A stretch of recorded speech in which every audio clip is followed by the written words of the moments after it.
Hi ಎಲ್ಲರಿಗೂ ನಮಸ್ಕಾರ. Welcome back to my YouTube channel. ಎಲ್ಲರೂ ಹೇಗಿದ್ದೀರಾ? ನಾನಂತೂ ಚೆನ್ನಾಗಿದ್ದೀನಿ. ನೀವು ಕೂಡ ಚೆನ್ನಾಗಿದ್ದೀರಾ ಅಂತ ವಿಡಿಯೋನ ಸ್ಟಾರ್ಟ್ ಮಾಡ್ತಾ ಇದ್ದೀನಿ. ಬನ್ನಿ. ಸೊ ಇವತ್ತು ಪೂರಿಗೆ ಒಂದು ಒಳ್ಳೆ ಸಿಂಪಲ್ ಆಗಿರೋ ಹೆಸರುಬೇಳೆ ದಾಲ್ನ ಹೇಳ್ಕೊಡ್ತೀನಿ ಬನ್ನಿ. ಅಂದರೆ ನನ್ನ ಸ್ಟೈಲಲ್ಲಿ ಹೇಗೆ ಮಾಡೋದು ಅಂತ ಹೇಳ್ಕೊಡ್ತೀನಿ ಬನ್ನಿ. ಮೊದಲಿಗೆ ಒಂದು ಕುಕ್ಕರಲ್ಲಿ ಒಂದು 4ರಿಂದ 5 ಸ್ಪೂನು ಹೆಸರುಬೇಳೆನ ಹಾಕ್ಕೊಳ್ಳಿ. ಸಾಕು, ಇಷ್ಟೇ. ಅಂದರೆ ಜಾಸ್ತಿ ಜನ ಇದ್ದರೆ ಜಾಸ್ತಿ ತಗೊಳ್ಳಿ. ನಮ್ಮನೆಗೆ ನಾನು 5-6 ಜನಕ್ಕೆ ಇಷ್ಟು ತಗೊಳ್ತಿರೋದು. ಅದಕ್ಕೆ ನೀರು ಹಾಕ್ಬಿಟ್ಟು ಒಂದು 4-5 ಸಲ ಚೆನ್ನಾಗಿ ತೊಳ್ಕೊಳ್ಳಿ. ತೊಳ್ಕೊಂಡಾದಮೇಲೆ ಒಂದು ಸ್ಪೂನಷ್ಟು ಉಪ್ಪು ಹಾಕಿ ನೀರು ಹಾಕ್ಬಿಟ್ಟು ಸ್ವಲ್ಪ ಅರಿಶಿನದ ಪುಡಿನ ಹಾಕಿ ಒಂದು 2 ವಿಷಲ್ಲು ಬರೆಸ್ಕೊಳ್ಳಿ. ಜಾಸ್ತಿ ವಿಷಲ್ ಬರೆಸ್ಕೊಳ್ಳೋಕೆ ಹೋಗ್ಬೇಡಿ. ತೀರಾ ಮೆತ್ತಗಾಗೋವಷ್ಟು ಬೆಂದ್ರೂ ಚೆನ್ನಾಗಿ ಬರಲ್ಲ ದಾಲು. ಸ್ವಲ್ಪ ಕಾಳು ಥರ ಸಿಗಬೇಕು ದಾಲ್ಗೆ. ಆ ಥರ ಒಂದು 2 ವಿಷಲ್ ಬರೆಸ್ಕೊಂಡ್ರೆ ಸಾಕು. ಹಾಗೆ ಸ್ವಲ್ಪ ಹೇರ್ ಔಟ್ನ ಮಾಡಿದ್ರೆ ಆಯಿತು ಕೊನೆಯಲ್ಲಿ. ಸೊ ಇಲ್ಲಿ ಇಷ್ಟು ನಾನು ಅದಕ್ಕೆ ನಾನು ಬೇಯಿಸ್ಕೊಂಡಿರೋದು. ಅಂದರೆ ತೀರಾ ಮೆತ್ತಗಾಗೋವರೆಗೂ ಬೇಯಿಸ್ಕೊಂಡಿಲ್ಲ, ತೀರಾ ಕಾಳು ಥರ ಸಿಗೋ ಥರನೂ ಬೇಯಿಸ್ಕೊಂಡಿಲ್ಲ. ಒಂದು 2 ವಿಷಲ್ ಕೂಗಿಸ್ಕೊಂಡು ಸ್ವಲ್ಪ ವಿಷಲ್ನ ಬಿಟ್ಟರೆ ಸಾಕು. ಹಾಗೆ ಇದಕ್ಕೆ ಒಂದು ಒಗ್ಗರಣೆನ ಕೊಟ್ಕೊಳ್ಳೋಣ ಬನ್ನಿ. ಸ್ವಲ್ಪ ಬಾಣಲಿಲಿ ಎಣ್ಣೆನ ಹಾಕ್ಕೊಳ್ಳಿ. ಹಾಕ್ಬಿಟ್ಟು ಒಂದು ಸ್ವಲ್ಪ ಕ್ರಶ್ಡ್ ಗಾರ್ಲಿಕ್ ಹಾಕಿ, ಹಾಗೆ ಸಾಸಿವೆ, ಜೀರಿಗೆ, ಸ್ವಲ್ಪ ಕರಿಬೇವಿನ ಸೊಪ್ಪು, ಹಾಗೆ ಒಂದು 2ರಿಂದ 3 ಹಸಿಮೆಣ್ಸಿನ್ಕಾಯಿ ಎಲ್ಲದನ್ನು ನೀಟಾಗಿ ಫ್ರೈ ಮಾಡ್ಕೊಳ್ಳಿ. ಇದು ಫ್ರೈ ಆದಮೇಲೆ ಸ್ವಲ್ಪ ಈರುಳ್ಳಿ, 1 ಈರುಳ್ಳಿ ಆದರೆ ಸಾಕು. ಇದನ್ನು ಕೂಡ ಫ್ರೈ ಮಾಡ್ಕೊಳ್ಳಿ. ಈರುಳ್ಳಿ ಫ್ರೈ ಆದಮೇಲೆ 2ರಿಂದ 3 ಟೊಮೊಟೊನ ಅದನ್ನು ಕೂಡ ಹಾಕಿ ಫ್ರೈ ಮಾಡ್ಕೊಳ್ಳಿ. ಫ್ರೈ ಮಾಡಿಕೊಂಡು ಸ್ವಲ್ಪ ಟೊಮೊಟೊ ಮೆತ್ತಗಾಗೋವರೆಗೂ ಬೇಯಿಸ್ಕೊಳ್ಳಿ. ಟೊಮೊಟೊ ಇಲ್ಲಿ ಮೆತ್ತಗಾಗಿ ಬೆಂದಾದಮೇಲೆ ನಾವೇನು ಬೇಳೆ ಬೇಯಿಸಿಟ್ಕೊಂಡಿದ್ದು ಅದಕ್ಕೆ ಸ್ವಲ್ಪ ನೀರು ಹಾಕಿ ನಾನು ಕುದಿಸಿದ್ದೆ ಆಗಲೇ. ಅದನ್ನು ಹಾಕಿ ಮಿಕ್ಸ್ ಮಾಡಿದ್ರೆ ಆಯಿತು. ಹಾಗೆ ಇದಕ್ಕೆ ಸ್ವಲ್ಪ ಸ್ಪೈಸಸ್ ಎಲ್ಲ ಆ್ಯಡ್ ಮಾಡೋಣ. ಖಾರದ ಪುಡಿ, ಸಾಂಬಾರು ಪುಡಿ, ಹಾಗೆ ಅರಿಶಿನದ ಪುಡಿ, ಸ್ವಲ್ಪ ತೆಂಗಿನಕಾಯಿ, ಕೊತ್ತಂಬರಿ ಸೊಪ್ಪು, ಹಾಗೆ ರುಚಿಗೆ ತಕ್ಕಷ್ಟು ಉಪ್ಪು ಹಾಕಿದ್ರೆ ಮುಗೀತು. ಒಳ್ಳೆ ಟೇಸ್ಟಿಯಾಗಿರೋ ಹೋಟೆಲ್ ಥರ ದಾಲ್ ರೆಡಿಯಾಗೋಗ್ಬಿಡುತ್ತೆ. ಅದಕ್ಕೆ ಬಿಸಿ ಬಿಸಿ ಪೂರಿ. ಈ ದಾಲಂತೂ ತುಂಬ ಇಷ್ಟಪಟ್ಟು ತಿಂತಾರೆ. ಹಾಗೆ ಬೇಗ ಕೂಡ ಆಗೋಗ್ಬಿಡುತ್ತೆ. ಏನು ತರಕಾರಿ ಏನು ಇಲ್ಲದೇ ಇರೋ ಟೈಮಲ್ಲಿ ಇಂಥ ದಾಲ್ ಮಾಡಿದ್ರೆ ತುಂಬ ಚೆನ್ನಾಗಿ ಆಗುತ್ತೆ. ಇದಕ್ಕೆ ನೀವು ಬೇಕು ಅಂದರೆ ಒಂದು ಆಲೂಗಡ್ಡೆನೂ ಕೂಡ ಸೇರಿಸ್ಕೋಬೋದು. ಆಲೂಗಡ್ಡೆ ಸೇರಿಸ್ಕೊಂಡ್ರೆ ದೋಸೆ ಜೊತೆಗೆ ಚೆನ್ನಾಗಿರುತ್ತೆ. ಹಾಗೆ ಪೂರಿನೂ ಕೂಡ ಎಷ್ಟು ಚೆನ್ನಾಗಿ ಊದ್ಕೊಳ್ತಿದ್ದಾವೆ ನೋಡಿ.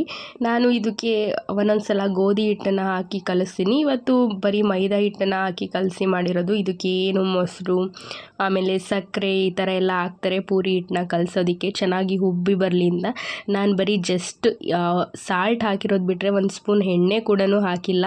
ಹಾಗೆಯೇ ನೀರು ಹಾಕಿ ಕಲಸಿಟ್ಟಿದ್ದೆ. ಎಷ್ಟು ನೀಟಾಗಿ ಊದ್ಕೊಂಡಿದ್ದಾವೆ ನೋಡಿ ಪೂರಿ. ಹಾಗೆ ಬಿಸಿ ಬಿಸಿ ಪೂರಿ ಜೊತೆ ಹೆಸರುಬೇಳೆ ದಾಲ್ ಕೂಡ ರೆಡಿ ಆಯಿತು. ದಾಲ್ ಹೇಗೆ ಬಂದಿತ್ತು ಅಂದರೆ ಟೇಸ್ಟ್ ಮಾತ್ರ ಅಷ್ಟು ಚೆನ್ನಾಗಿತ್ತು.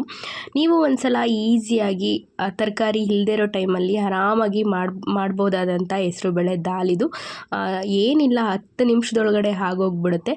ಒಂದು ಸಲ ರೆಸಿಪಿನ ಟ್ರೈ ಮಾಡಿ. ಹೇಗೆ ಬಂತು ಅಂತ ಕಮೆಂಟ್ ಬಾಕ್ಸಲ್ಲಿ ಕಮೆಂಟ್ ಮಾಡಿ.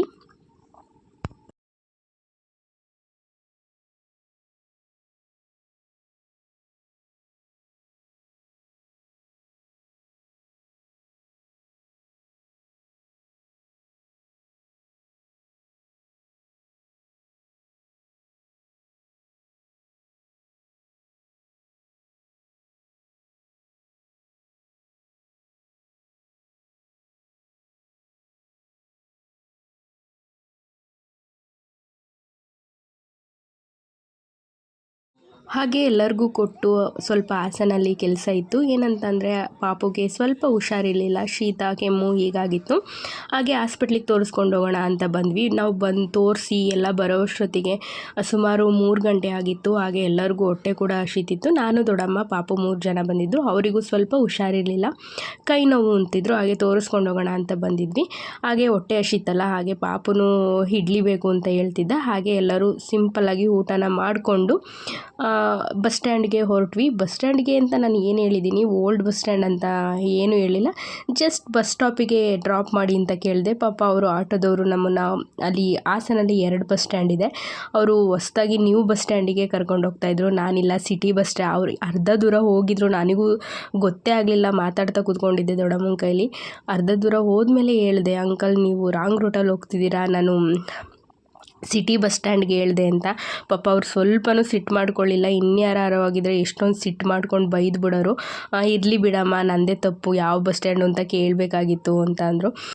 ಹೇಗೋ ಅವರು ಬಿಟ್ಟಿದ್ದ ಟೈಮಿಗೆ ನಮ್ಮೂರಿಗೆ ಬಸ್ಸು ಕರೆಕ್ಟಾಗಿ ರೆಡಿ ಇತ್ತು. ಆಮೇಲೆ ಇಲ್ಲ ಅಂದರೆ ಗೇಟಿಗೆ ಇಳ್ಕೊಂಡು ಅಲ್ಲಿಂದ ಯಾರನ್ನಾದ್ರೂ ಕರೆಸ್ಕೊಂಡು ಹೋಗಬೇಕಾಗಿತ್ತು. ಕರೆಕ್ಟ್ ಟೈಮಿಗೆ ಬಿಟ್ಟರು. ಬಸ್ಸು ಕೂಡ ರೆಡಿಯಾಗಿ ನಿಂತಿತ್ತು. 3 ಜನನೂ ಹೊರಟ್ವಿ.